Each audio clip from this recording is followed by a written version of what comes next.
Hey everybody, this is Alan Fine. I'm here with Seth Borko, the head of research at Skift. We're at well, look where we are. We're in Manhattan, and this is their global conference. Skift Global Forum here in Manhattan. We got this great New York City skyline behind us. And what we're going to do is we're going to go over their State of the Industry report, which is vast and wonderful, here on Insider Travel Report. There's no way we're going to do this whole thing, but we'll cherry pick and we'll whatever entertains us. Okay. Yeah. Whatever you want to do. So the first question. We'll find it in the editing room. We will refine it in the editing room. So I'm a data geek, so I'm ready to geek out with you a little bit. Let's geek out. And so report says that we're in a growth phase. We are. But kind of we expected that after COVID. But my question is, so domestic travel reigned initially. Yeah. And we're seeing that growth outside. Let's talk about that a little bit.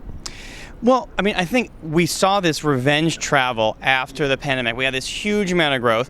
Now we're still seeing growth. We are in a growth phase. I would say we're not in like hyper growth, 20%, 30% plus, but demand is still there. People still want to travel. And yeah, exactly to your point, Alan, like what we're seeing is that during the pandemic, people could really only travel domestically, and they said, I really want to go abroad, and vice versa, right? We've seen other nations who are now opening back up, say, coming here. So we've sort of seen, we go around the world. We start domestic, we went to Europe, then we went to Asia. Now things are normalized, and we're just in a more normal period of positive growth for the industry, a little less buffeted by the winds of COVID. So outbound travel is now growing and surpassing domestic. Was that a surprise? Well, I don't think so, to be honest with you. I was expecting it. Yeah. I mean, absolutely. I mean, I think sometimes the report just justifies what you think. Look, sometimes you get it right. Sometimes your gut's right. Sometimes the data backs up what your gut says, and that's a great thing. I mean, look, people were traveling domestic. There's an amazing domestic market here in the United States, but I mean, let's be real. Like, people want to go to Europe. They want to go to Asia. They want to see the world. That's the beauty of travel. And so when they have the opportunity and they have the money and there's economic growth, that's what people like to do. And we've seen, we have this in the report, record numbers of passport issuance.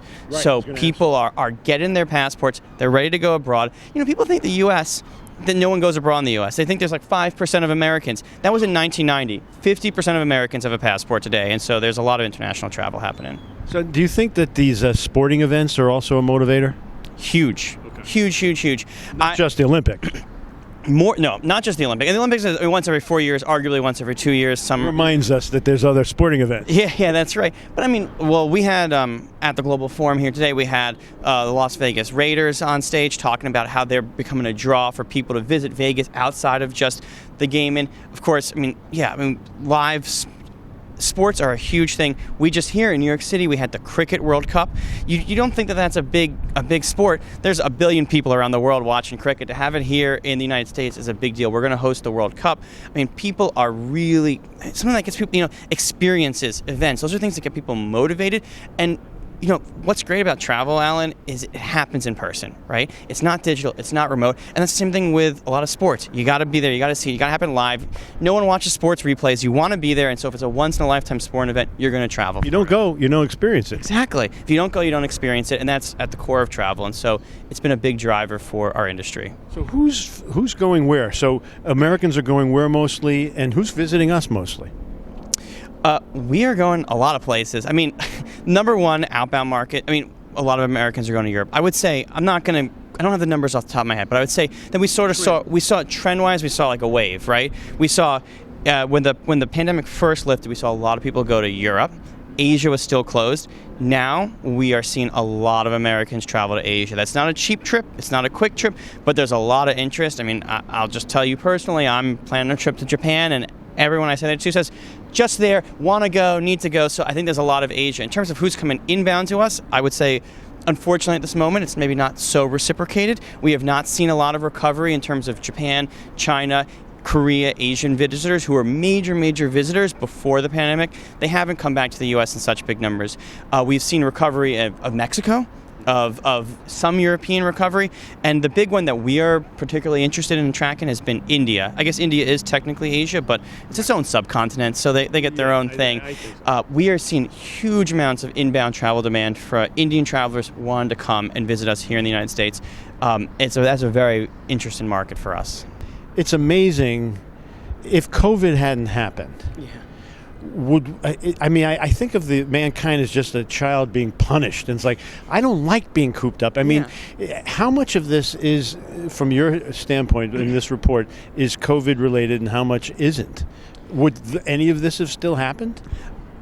Yes, is my answer. I actually think that Yeah. this would have still happened without COVID. Right. I think that one of the things we wrote at the introduction of this report, we do a state of travel report every year, and COVID it matters. It did change how people think, how they see the world, how they see themselves, and they were cooped up. But I think this year, 2024 and into 2025, is really the first time. I don't think COVID's really in the equation, right? We saw a huge drag, obviously, in 2020 and 2021 from COVID. Then we saw a huge boost of that pent-up demand, of that revenge travel.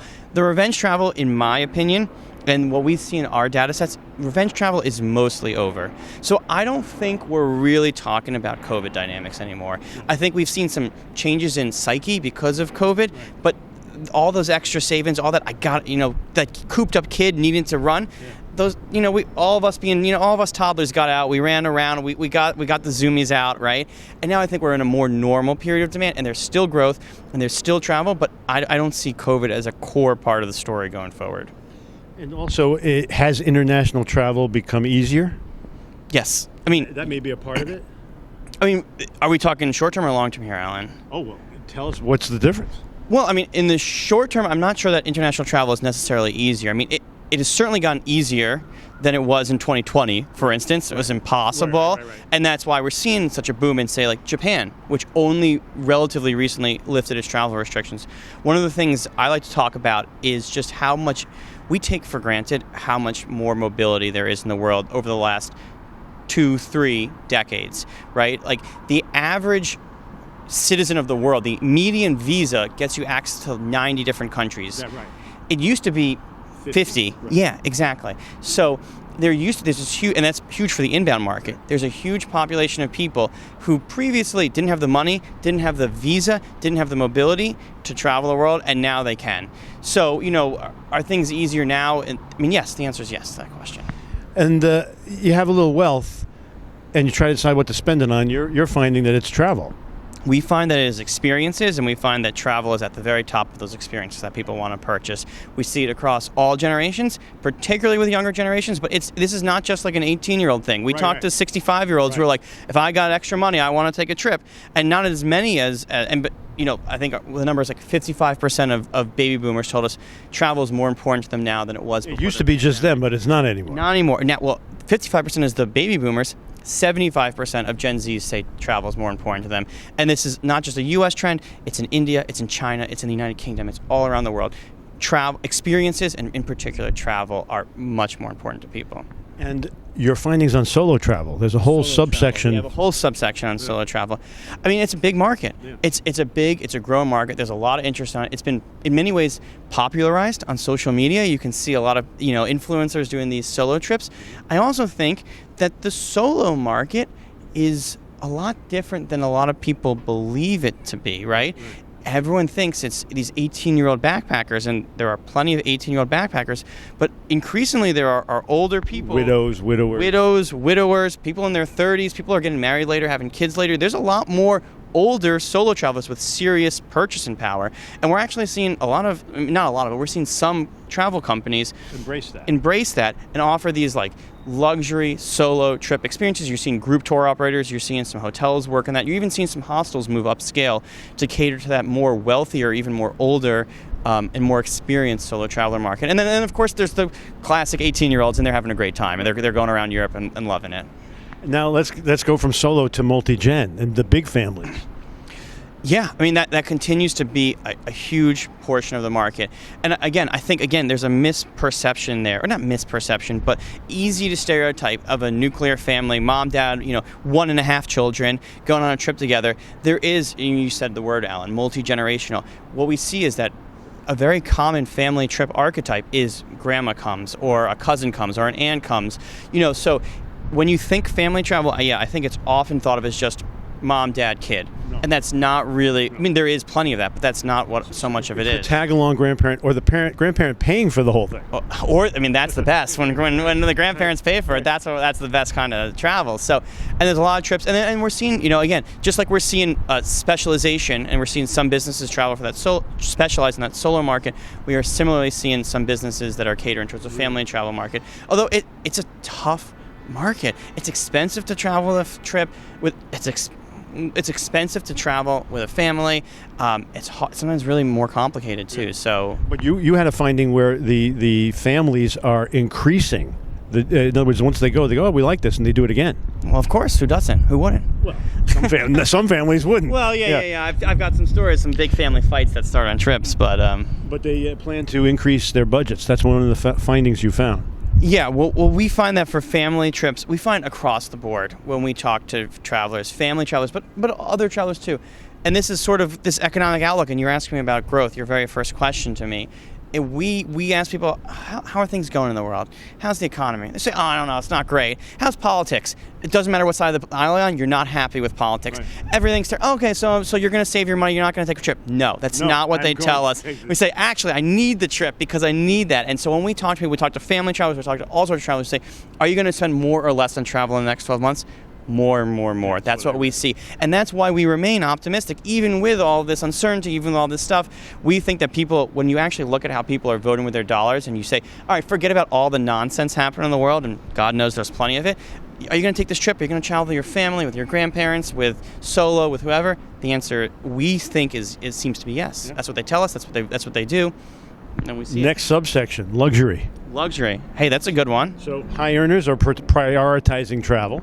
Yes, they are. And and someone who's a high earner is relatively more insulated also from any changes in the economy, right? And so we are seeing, I think it's such an interesting thing. I think travel is becoming a luxury status symbol. You have your handbags, you have all this stuff that's a signifier of luxury, your Lamborghini, your Bugatti. Increasingly, it's the ability to take that trip to that really special location or that really special experience. And so we are seeing a total transformation of the luxury travel space, and there's a lot of money there, unsurprisingly.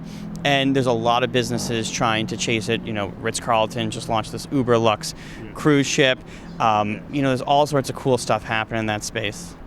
Now, we are travel advisor centric. Travel advisor. We're going out to 127,000 travel advisors. Hello, 127,000. The death of the travel advisor is greatly exaggerated in your findings and in ours as well. That is what we wrote. We had a whole travel advisor section. I think it's such an important sector, and I think that's so true. The death of the travel advisor is way over exaggerated. Just to start with, you all are in the industry, you understand the dynamics. We pulled the employment numbers, and yet, look, there's a huge decline. There's a huge decline from 1980 and 1990 to 2000, and we know what happened, right? That was the rise of the online travel industries, the digitization, the end of that brick and mortar. But if you look, let's be real, that's old news at this point. If you look at the last 20 years, employment in this sector is actually fairly stable, in some places even growing. And again, it's those luxury trips, those family trips, those complicated, expensive trips that are higher priority for people. They want advisors to help. What we are seeing increasingly is that the challenge these days, it's full circle, right? Anyone can find any hotel at any point. So what do you need a travel advisor for? Well, actually, because you can find any hotel at whatever points, how you're overwhelmed with choice. How are you going to know what's the good one, what's the right one? So we're seeing a return towards curation and towards, frankly, taste, right? And we see that people want that. These are big, expensive trips. And as we talk about the economy, well, if we're not in a hyper-growth phase anymore, if you haven't been locked up, and maybe your budget is a little tighter, and you want to prioritize that budget towards travel, you want to make sure you get the trip that you have in mind. So we definitely think that the death of the travel advisor is well over-exaggerated. Okay, this is the first on Insider Travel Report. We just ran out of battery power, but we're not done. We're not done. Right. We're finishing this on the phone. We're recording it. So now what we're going to do is I want you guys to be aware of Skift. So let's give them a little shout out about your company and what you represent and how they can find out more and sign up. Yeah, so my name's Seth Borko. I head up research for Skift. Check us out at skift.com. If you want the report we've been discussing, it's a free report. Just search for State of Travel 2024 Skift Research. You'll find it. It's available to download for free. It's also available on our website, research.skift.com. And And hey, if you like this conversation, I also have a podcast. I got to plug that as well. So Yes, you should. check out the Skift Travel Podcast. Subscribe to Skift, and hopefully we'll see you at the Global Forum too next year. That's great. Thank you for talking to Hey, us. thanks for having me, Alan. And this is Alan Fine for Insider Travel Report.